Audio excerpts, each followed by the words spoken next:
Assalamualaikum warahmatullahi wabarakatuh. Perkenalkan, nama saya Vita Aprilia, NPM 2221030-176. Jurusan Hukum Ekonomi Syariah kelas F. Di sini saya akan mempresentasikan materi kelompok 8 tentang ahli waris nasabiyah dan ahli waris sababiyah.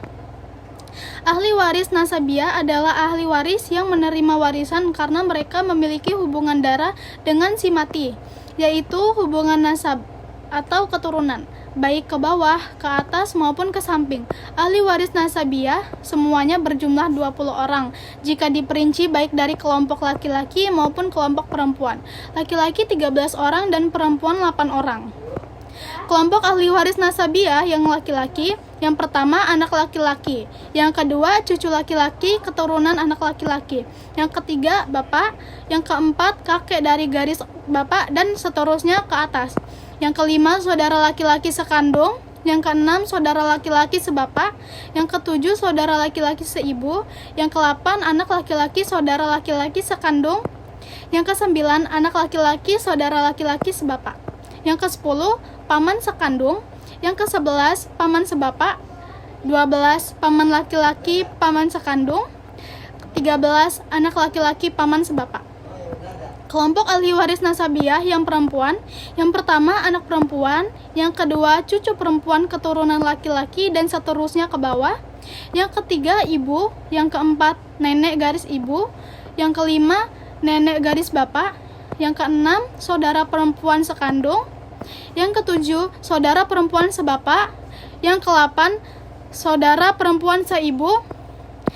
Lalu pembagian yang lebih dekat kelompok ahli waris usul adalah para orang tua dan leluhur dari almarhum.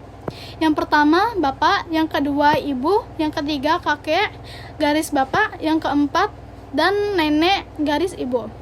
Kelompok furu' al-warid adalah terdiri dari keturunan almarhum mulai dari anak sampai ke bawah.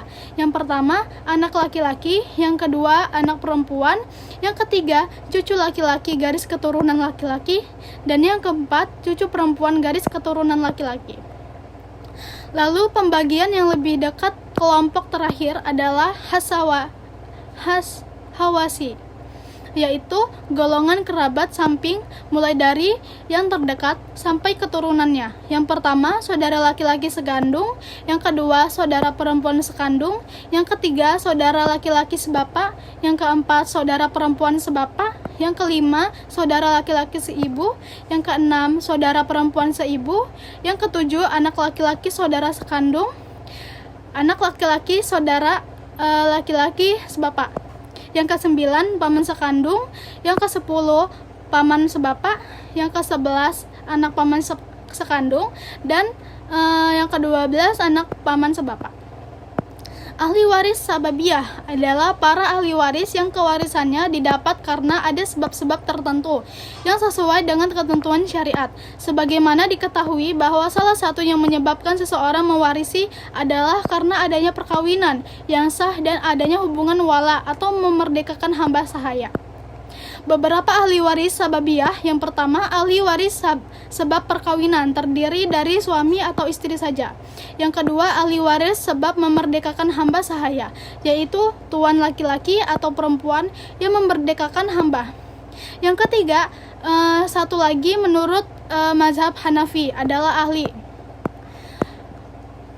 waris nasabiyah dan sababiyah. Jika kedua kelompok ahli waris nasabiyah dan sababiyah digabung berdasarkan jenis kelamin laki-laki dan perempuan, maka akan terkumpul sejumlah 25 ahli waris dengan perincian 15 ahli waris laki-laki dan 10 ahli waris perempuan. 15 ahli waris laki-laki tersebut adalah anak-anak laki-laki, yang kedua cucu laki-laki keturunan anak laki-laki, yang ketiga bapak, yang keempat kakek dari garis bapak, dan seterusnya ke atas. Yang kelima saudara laki-laki sekandung, yang keenam saudara laki-laki sebapak, yang ketujuh saudara laki-laki seibu, yang ke-8 anak laki-laki saudara laki-laki sekandung, yang ke-9 anak laki-laki saudara laki-laki sebapak, yang ke-10 paman sekandung, yang ke-11 paman sebapak, yang ke-12 anak laki-laki paman sekandung, yang ke-13 anak laki-laki paman sebapak, yang ke-14 suami, Dan yang ke-15, dermawan laki-laki yang memerdekakan hamba.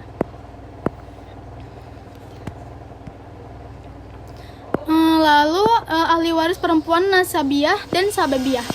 Yang pertama anak perempuan, yang kedua cucu perempuan, keturunan laki-laki dan seterusnya ke bawah ataupun ke atas. Yang ketiga itu ke ibu, yang keempat nenek garis ibu, yang kelima nenek garis bapak, yang keenam saudara perempuan sekandung, yang ketujuh saudara perempuan sebapak, yang ke-8 saudara perempuan seibu, yang ke-9 istri, yang ke-10 dermawati yang memerdekakan hamba.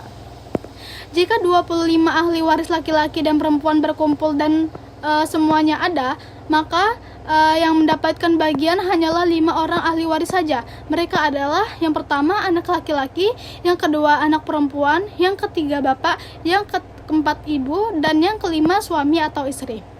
Bergugurnya para ahli waris dari hak penerima bagian harta warisan jika semuanya berkumpul dalam satu keluarga, tidak lain karena keadilan hukum kewarisan Islam yang lebih mengutamakan kerabat yang lebih dekat daripada yang lain.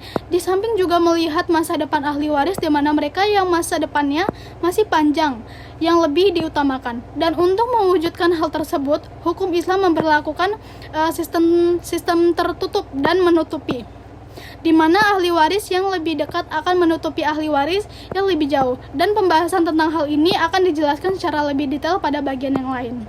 Baiklah, itu saja yang bisa saya sampaikan. Wassalamualaikum warahmatullahi wabarakatuh.